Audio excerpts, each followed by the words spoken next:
Beto O'Rourke, the heir apparent to Hillary Clinton in the sense that he's going to be the Democratic nominee and then lose the election to President Trump, perambulated for a 2-hour interview with Jenna Johnson at the Washington Post this week. And Jenna found some fascinating things about this man who is so closely allied himself with the issue of immigration, made that kind of the forefront of his campaign and will do so when he runs for president. She asked him about solutions to what you do with people who overstay their visas. And Bill and Steve, he has an answer for this. And the answer is, I don't know. And then he goes on to say, we need a debate. We need a national conversation. Stephen Green, this is just one of many issues in which Jenna Johnson, the reporter from the Post, discovered that Beto O'Rourke, after 6 years in Congress, doesn't have any firm opinions about things and merely wants to start a national conversation and hold a debate. My question for you is, will this matter at all in a Democratic primary? Wow, of course not. Of course not. We all know, based on what our Democratic friends have been saying in Texas and California and everywhere else that all the money came into Texas from, is that he will make a great senator and now a great president because he looks kind of like a Kennedy. So big teeth. Yeah, big teeth. Who needs a platform when you got big teeth? Here's what he's trying to do. He's trying to do a Barack Obama. Obama, kind of exploded on the scene with that really stunning, stellar address to the Democratic Convention in 2004. But what you didn't get from him was much of a platform. We're going to have some kind of health reform that's going to save you money. We're going to reject the old ways that got us into this mess in Iraq and all the rest. He didn't actually say very much. But what Obama had was the skill of saying very little lovely. He could talk, He had the gift of rhetoric. He was smooth. He was eloquent. He could go on a 90-minute speech, content-free virtually, and in his own estimation of himself, have people project onto him what it was they wanted to see. It was a magic act, and the whole country fell for it twice because, it's a democracy. Well, it's a democratic republic, and we have to hold these elections, and people are human beings. We are fallible. So Beto O'Rourke thinks that he can kind of sneak his far-left progressive stuff past the American electorate. But what he doesn't have is Obama's gift for saying nothing in a way that keeps you captivated. He couldn't even captivate a Washington Post reporter for 2 hours. How is he going to captivate the American electorate during a 3-month election?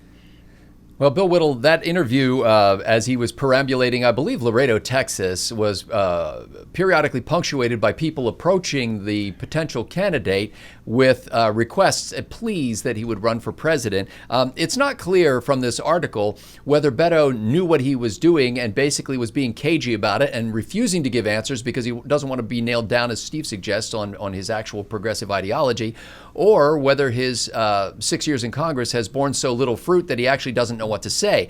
Representative Luis Gutiérrez, one of his colleagues in Congress, was quoted as being very pleasantly surprised to see Beto O'Rourke's sudden interest in immigration in 2017. Now, coincidentally, Beto O'Rourke was running for the Senate in 2017. And when you have one of your Democratic Latino colleagues, not that Beto was Latino, but Gutiérrez, saying, I was very pleasantly surprised, and then following up by saying, I like to take people as they are and not kind of drag out where they used to be. You've got to wonder whether he's just holding the real progressive stuff for the campaign or perhaps never going to mention it on the trail. So Bill, is this going to make a difference in, let me put it this way. Republicans are mocking him. Should we be studying him? Well, I think what we're seeing here is just a repetition of the trend we've seen throughout the entire course of American history, which is America copying trends and fads that were started in Canada, and therefore Beto O'Rourke is our Justin Trudeau. Now, let me explain to you how this works.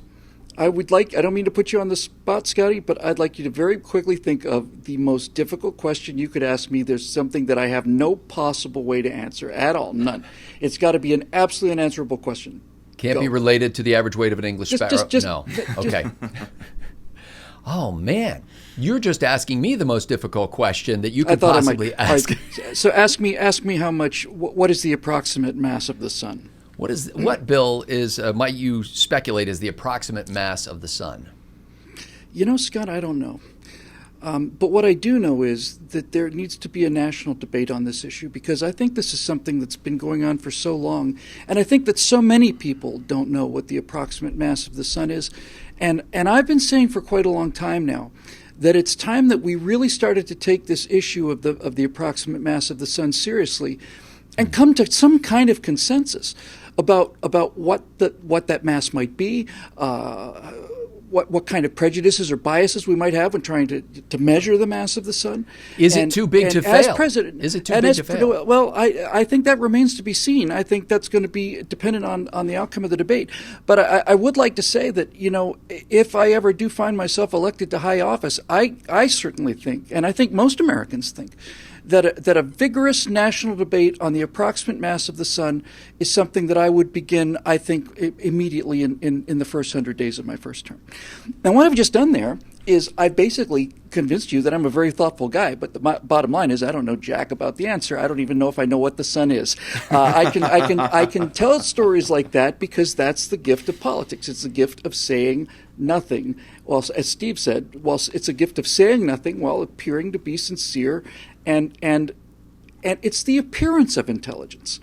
And this is why I say Beto O'Rourke is the American Justin Trudeau, because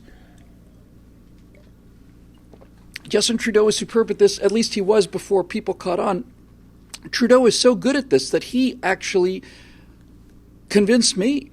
He went to a science center early in his, it's not presidency because that's what real countries have. What is it? Your prime ministership? Yeah, okay. So one of these little, British things. But he went there, and I saw the report on him there, and somebody said something about Mr. Trudeau, and he said, look, because it was a quantum computing center. He says, let me just explain to you real quickly what quantum computing is. Quantum computing is the ability to entangle data with them. And he just lists off this one thing. And all of the progressives just swooned. And I had to say to myself, I said, look, I have to admit, it's pretty cool that this guy knows what quantum computing is. Well, as it turns out, that he had memorized, like a script, he had memorized the Wikipedia introductory paragraph for quantum computing. And when he went to the press conference, he was expecting to be asked about quantum computing, and nobody asked him. They started asking about policies. He said, does anybody want to know about quantum computing? And they didn't. So finally, after 3 or 4 questions that were not about quantum computing, somebody asked him something about budget productions or something. He said, I'll get to that in a second, but first, let me just explain to you about quantum computing. And then he read what he had memorized, and the entire left swoons. Not because he knows what quantum computing is, but because he's such a handsome young guy who knows what quantum computing is. And it turns out they're half right. And the part that they're right about is the part that doesn't matter. Prime Minister Zoolander. Yeah, that's exactly right. What is this? Is this a convention center for ants? This little model, Well, I think that Beto O'Rourke is trying to ease into this presidential campaign. And, basically his advisors are saying, take your time, not so fast. And so he's decided to be half-assed. Yes, that's exactly right. Well put. And what he's doing is actually something I believe that the Republicans need to study, because I think the Republicans have not yet caught on to the notion that most people are not reading white papers and they are not consulting experts from the blah, blah, blah institute inside the Beltway about issues. And frankly, most of them don't even, if you ask them, why are you a Democrat or why are you voting for this president, they would give you answers that had nothing to do with policies, plans, principles, the future of the country, or anything. I have a feeling about this guy. I trust him. And what Beto O'Rourke is basically playing here is he's saying, first of all, I trust the people.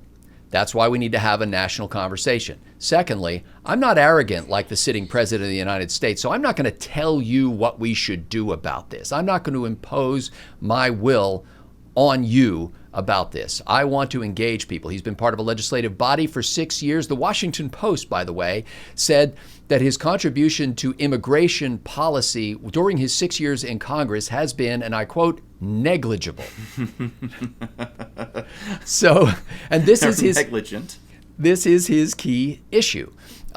So we mock, and well, we should, but we also ought to watch our flanks, because this is the kind of thing that plays very well with the American public. It's more about who he is than what he believes. It's more about how he makes you feel than what he actually says. And by saying things that sound, I want to make a distinction here between reasonable and reason. I'm not saying he's logical. I'm saying he sounds reasonable in the NPR sort of way. Mm-hmm. And the reasonable voice of a charismatic young man with salt and pepper hair who looks like a Kennedy is going to carry him far. I don't think that the Washington Post story will be seen by the Beto O'Rourke campaign as a brushback pitch. I don't think it will have any impact at all. And he will move ahead apace and, I believe, exceed his rivals in the Democratic Party. I may be proven wrong. I'd love to be proven wrong, but I'd also love for the Republican nominee to run against Beto O'Rourke. For Bill Whittle and Stephen Green, I'm Scott Ott. Thanks to the members at BillWhittle.com for making Right Angle possible.